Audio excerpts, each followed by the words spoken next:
so as Paul says, I'm going to be talking about equalities, modern day slavery and Israel-Palestine. And I just want to say a thanks to my colleague Jenny Travis, who actually put this presentation together.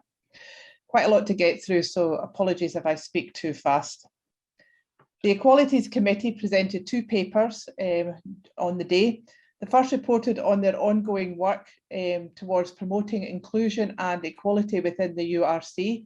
And that work included inclusion at online meetings, diverse gender identities and pastoral care, and joint working with other committees, for example, with Children and Youth Committee regarding infant feeding.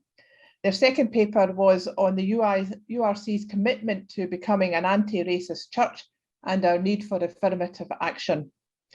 This focus is on the racial imbalance on assembly appointed posts and other positions of influence within the URC. The resolutions were passed asking for the formation of a small group under the Equalities Committee to explore possibilities of practical action addressing this underrepresentation. And this will include how the URC might implement a policy of affirmative action, explore the possibilities and practicalities of a recruitment policy which actively engages with and addresses the current racial imbalance. And recommendations are to be brought to General Assembly 2022. The convener of Equalities Committee told the Assembly that these proposed measures represent a hugely important early step in living out our anti-racist commitment.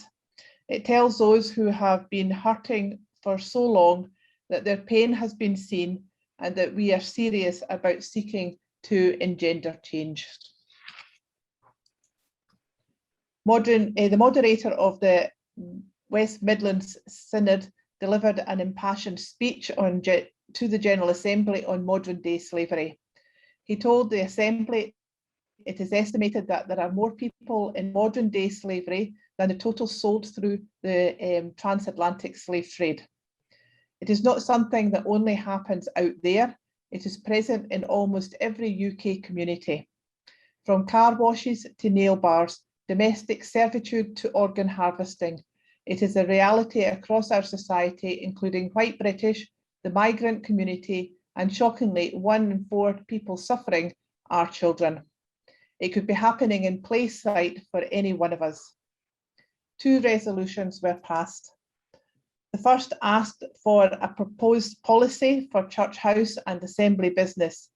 It is envisaged this policy will include, among other things, affirmation that the URC deplores modern day slavery, a commitment to educate and inform our members on the topic, and examine our financial practices. And this is to be presented no later than Assembly meeting in 2023.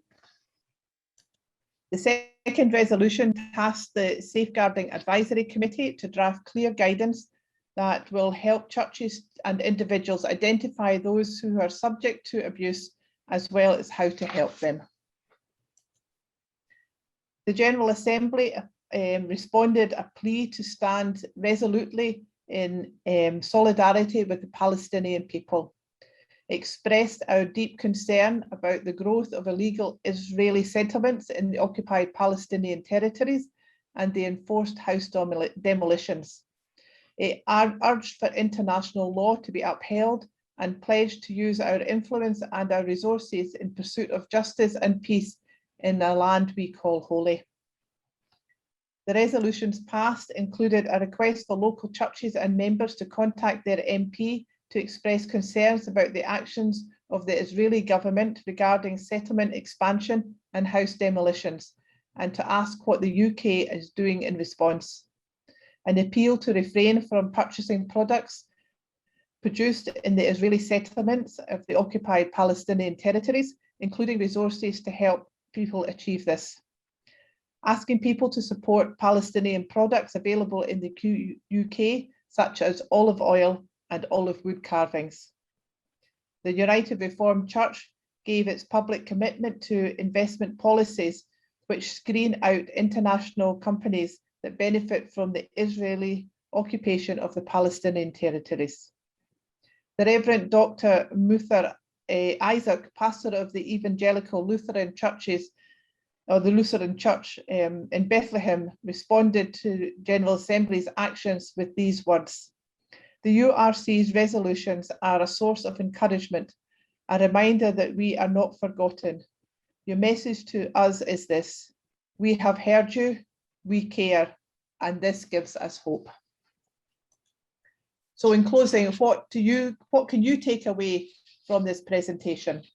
The URC promotes inclusion and equality. The URC is working on being an anti-racist church, and we need to take affirmative action to achieve this.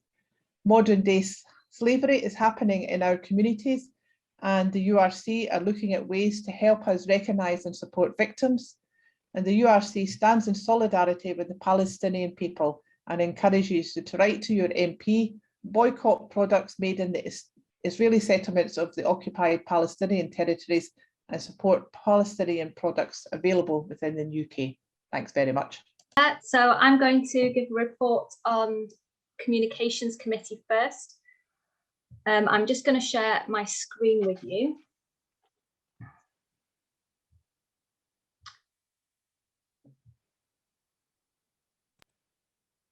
So the Reverend Andy Jackson, Head of Communications, gave a report to update General Assembly on the work of the Communications Committee. And just to show you a little bit of what the Communications Committee have been doing, just in the past year, there was a quick video put together. It's a few minutes long, so I may stop it, but here's something to give you a taste of everything they've been up to.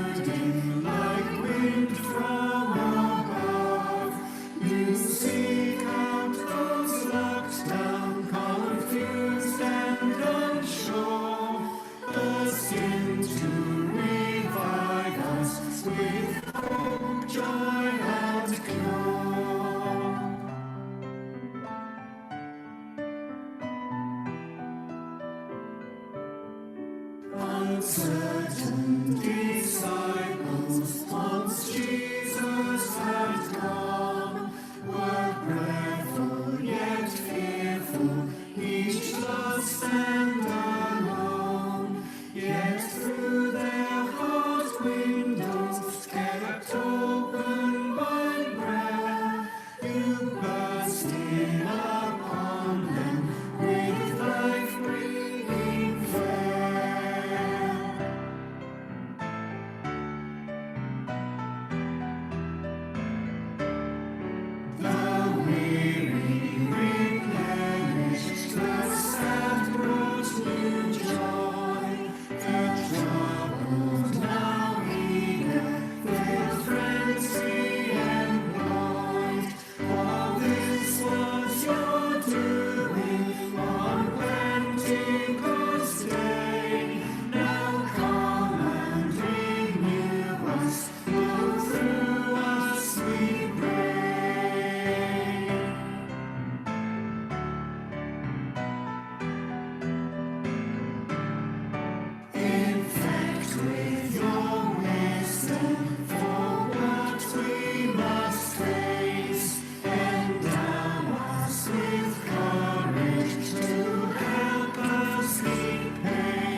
And that isn't the end of the video, but I'm going to stop it there because it's quite long. And as you can see, the Communications Committee have been doing so much. If you want more information about that, You can find that on paper C1 in the Book of Reports.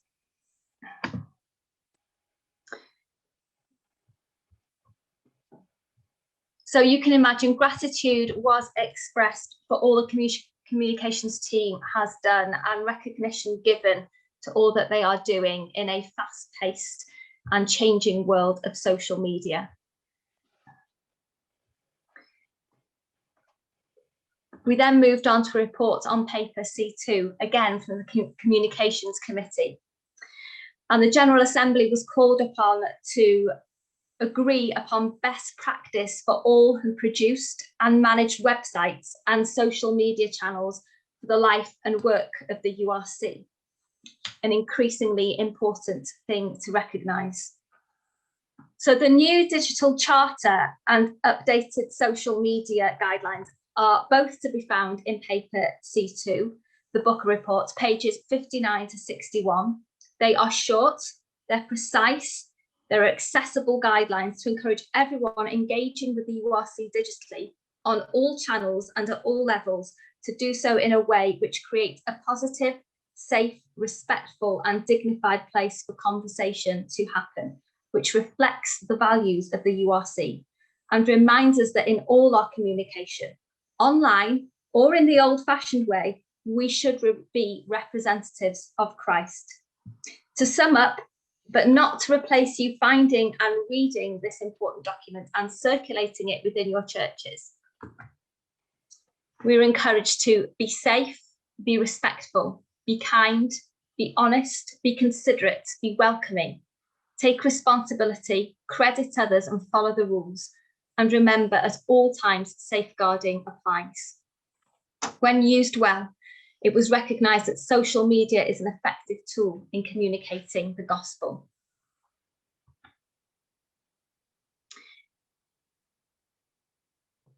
And the General Secretary presented a report of Mission Council and moved resolutions 3 and 4. Resolution 3 is on the screen.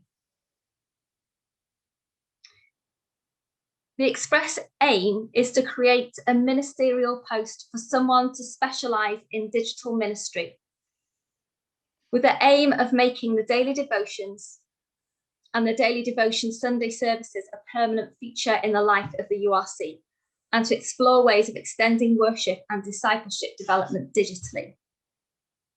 Resolution 4.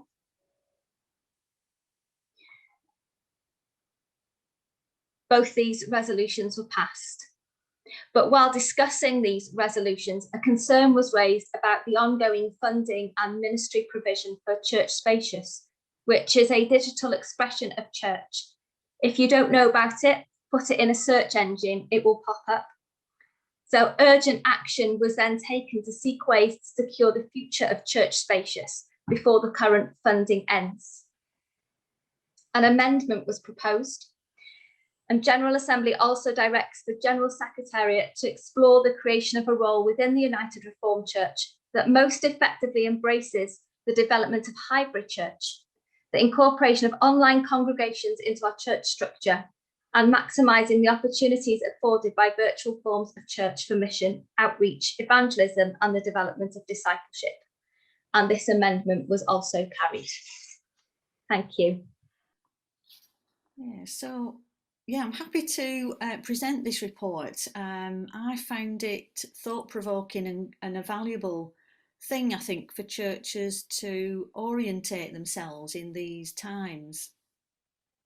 And the Synod Moderators Report shared at General Assembly was called "Where Are We? Wisdom in Liminal Times." And this was presented by Ruth Whitehead.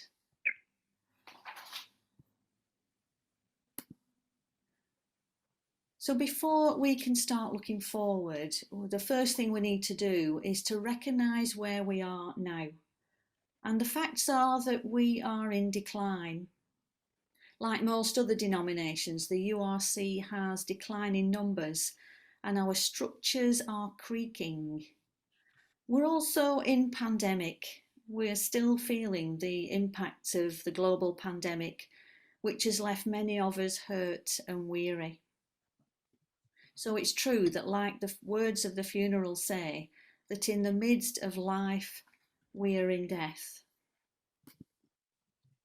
But we're also in liminal times, those in-between times, where old securities are ebbing away, but new ways are yet to emerge. And as we move away from what was, we're still unsure about where we're going. Richard Rohr says liminal space is a unique position where human beings hate to be, but where the biblical God is always leading them. It's when you are between your old comfort zone and any possible new answer. And if you're not trained in how to entrust and wait, you will run, anything to flee this terrible cloud of unknowing. Liminal times can be like a threshold. As we move from one state to another, we recognise the change and we pause in that space. Liminal times can be like moving in thick fog, where we can't see the way ahead and we need to slow right down and peer hard into the space around us. Or they can be like pupation, like a caterpillar slowly becoming a butterfly. We know that we are changing, but it's hard to see the way forward. So it's time to breathe, pray, and recognise this liminal space that we're in. And the first thing we can do is to slow down, be prepared to wait, and not rush into a solution. We need to deepen our communal discernment by listening for God together in prayer, in the Bible and in one another.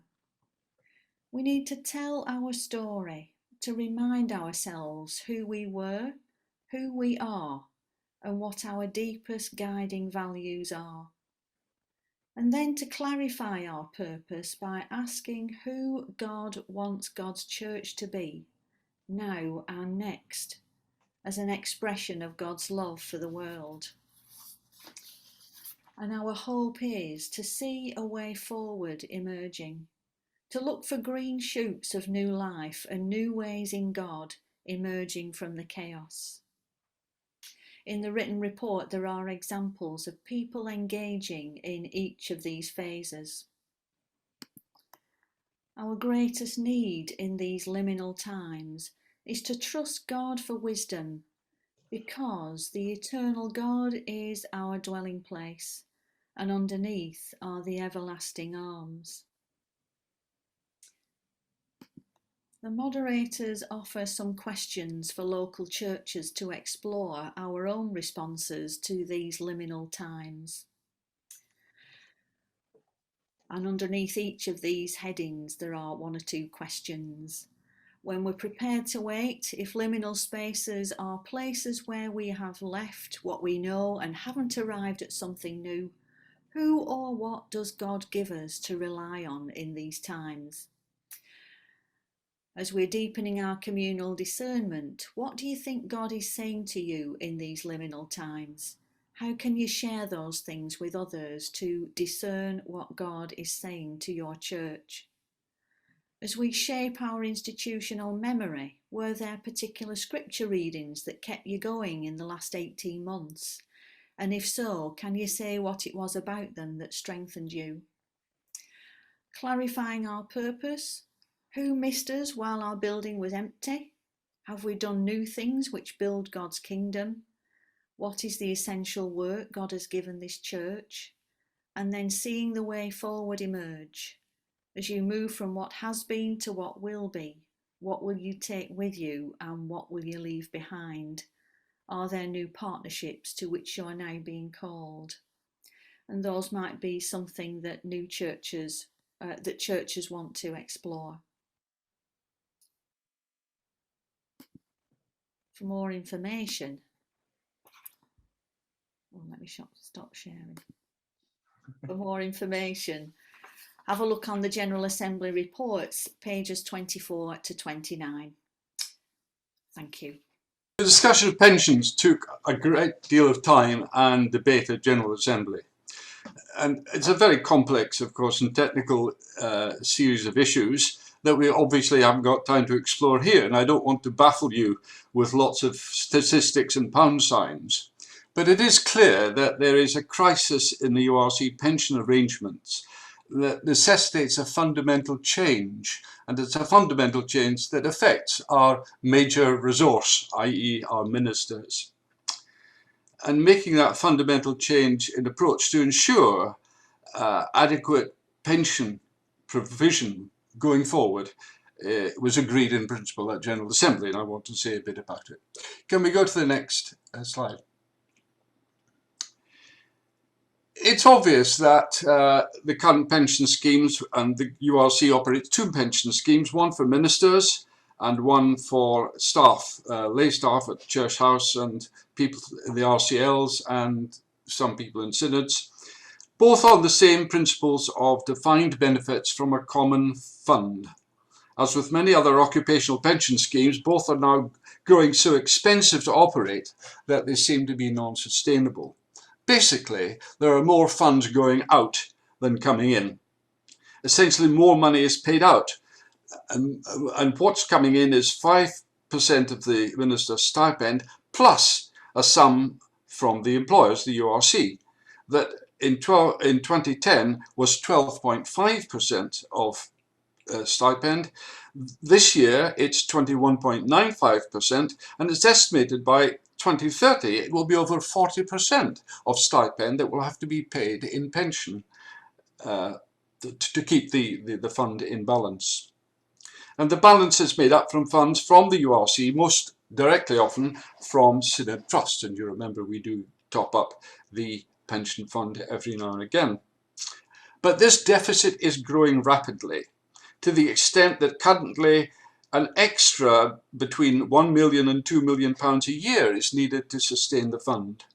And if this continues at the present rate, it's estimated nearly half the total income of the URC, including M&M payments, will be going to support retired ministers' pensions. And this is too little, even for the government. The government says we need extra prudence. That's the phrase they use, to have a firmer and larger base for the fund, requiring an extra £45 million by the year 2030. That's the problem. So what are we going to do about it? The current scheme is what's called a defined benefit scheme.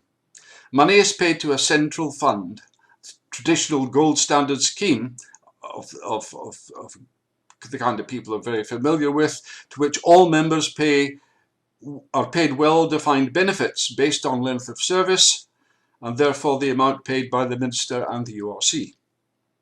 These benefits are assured and predictable, 1/80th of salary times the number of years of service. And they are paid from a common fund, so that, for example, if you die at 70 with only 2 years of pension paid, the fund benefits. If you die at 100 with 42 years of pension paid, you get much more than from the fund than you've paid in. The actuarial risk, in other words, is borne by the fund. It's the responsibility of the fund to manage the resources to assure these guaranteed pension payments.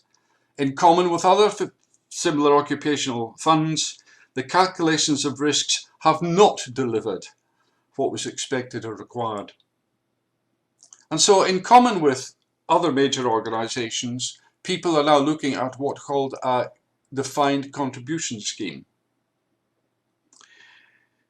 Here too, the minister and the employer pay contributions while the minister is earning, and these go into a common fund. But at retirement, these go into an individual pot rather than a general fund. And it's the beneficiary that takes control of the pot on that retirement.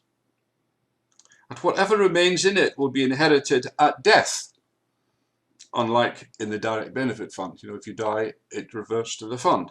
In this one, if you die and there's still a lot of money in the pot, it goes to your relatives, your children. It gives flexible benefits and they'll be very variable and determined by what's how the fund is managed while it is growing, in other words, the investment policies, and how it's used at retirement, buying an annuity or having a lump sum, a drawdown, or some mix of these. A minister may choose to splurge it all on a luxury cruise for 90 days and round the world and have no occupational pension other than the state pension at one extreme, or on the other extreme may want to put it all into an annuity that will guarantee a larger pension, as effectively is the current practice. The balance of risk, in other words, is now to be borne by the beneficiary. How that pension pot is used will clearly depend on individual circumstances, but it does involve a major cultural change to having risk managed by the minister, herself or himself, rather than the fund, and hence the need to have strong and continuous financial advice, not only at or after retirement, but during the period of service. So much depends in practice on the advice offered and accepted, who offers it, when is it offered, and how regularly is it offered. Can we go to the next slide? There were 3 resolutions about pensions, all of which were passed. The first of the 3 resolutions commits the URC to honouring existing pension commitments under the Direct Benefit Scheme. And this, of course, in itself will require significant additional investment to maintain existing commitments, so that people who are in the scheme will still have that money in the fund, and they will be able to withdraw that money from the fund as they would have done had that fund continued to exist. The second resolution, Resolution 20, and this is what took up most of the debate, was a decision in principle to close that existing, or these existing funds. And all new accruals to that fund between now and December and January, there will be no more accruals to the fund after January 2023. And this short time period was deemed necessary because of the rapidly growing deficit. Something needed to be done urgently. The third resolution, Resolution 21, gives, having passed these 2 previous resolutions, there's an urgency for a very substantial amount of work and expenditure to formulate details of the new scheme to be presented to General Assembly in 12 months' time. Just how much support will ministers get, and when, from the URC to make their own financial planning? And this is what a range of alternative scenarios, given the range of age, experience, health, disability, etc., the characters of ministers, will all affect the size of the pension pot and how they would wish to expend it. And the issues about what will be the responsibility of the church centrally and how will it be exercised, and how much will be the responsibility of an individual minister on the advice of his own or her own financial advisor. A lot of questions remain unanswered and remain to be asked in the next 12 months. But the expectation is that at the end of 12 months, there will be a scheme to go ahead on this new basis. Next slide. So what do we do next? Ministers need to examine their own entitlements and needs. They need to seek financial advice. They should examine as a first place the background paper in the book of papers, URC Future Pensions, Time for a Range of Approach. And this, together with a nice video conversation between the Treasurer and the Deputy Treasurer, highlights some of the issues and some of the controversies. At the moment, there's no direct implication for any action by congregations, but there's no doubt of the enormous importance of these changes for the long-term well-being of ministers and their families. And that may require very considerable empathy and I think a lot of prayer. Thank you. The report was from the Children and Youth Works Committee, and they're working through a 5-year strategy which began in 2019. This year, they were focusing on the work with 5 to 11-year-olds. Pilot is the organisation and programme for 5 to 18-year-olds supported by the URC. It was founded 85 years ago by the London Missionary Society and was ecumenical and international at its height. Over recent years, the number of local pilots companies has declined, and only the URC now supports the organisation. General Assembly voted to recognise the work of pilots over the past 85 years and affirm local pilot companies that have benefited and continue to benefit young people. Stephen, could you show the video about the pilots for me, please?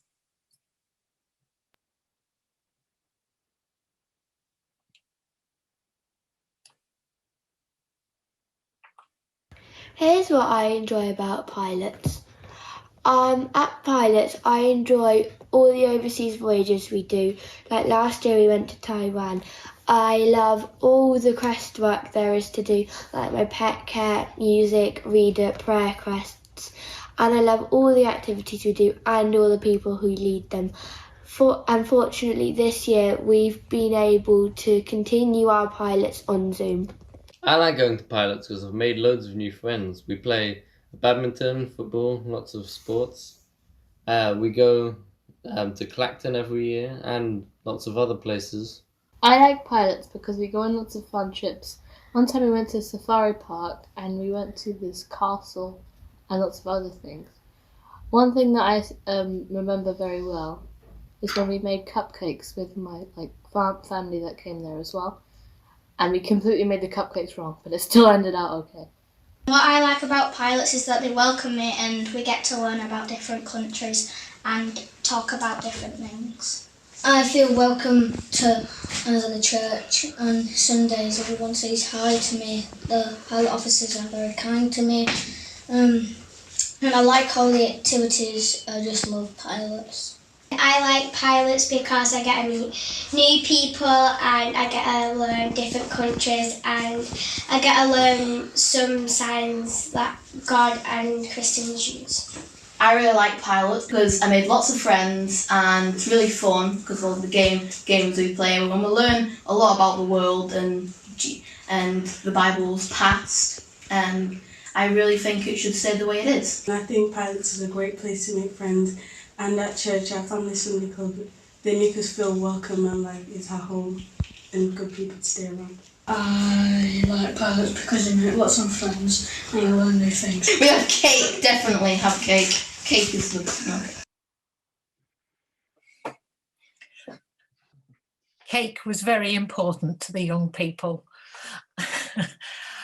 The work of pilots is valuable in the growth and development of young people of faith, but there are now many other forms of work with children. The committee proposed creating URC Children as an umbrella system to support all forms of children's work in local churches, and it is hoped that this can be launched. They would also like to stop using staff time and funding on work exclusively for pilots and instead support the pilot subcommittee to look at options for the future. Currently in the URC, we have 346 pilots. That's 2.6% of the children. But over 25% of staff time is spent on them, as well as 10% of the committee's non-staff budget. It's not good stewardship to continue funding to this level for the reducing number of people. The money and staff time could be better spent working to facilitate the growth and development of all children's work in the URC, and this was agreed by General Assembly. Thank you.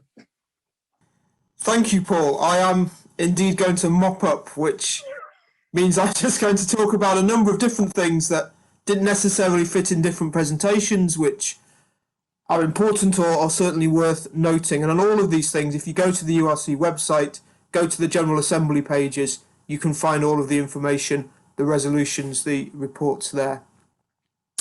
First thing to talk about is safeguarding, which obviously is absolutely vital to what we do as a church and very, very important. And there were some resolutions and some reports relating to safeguarding, which we do need to know about.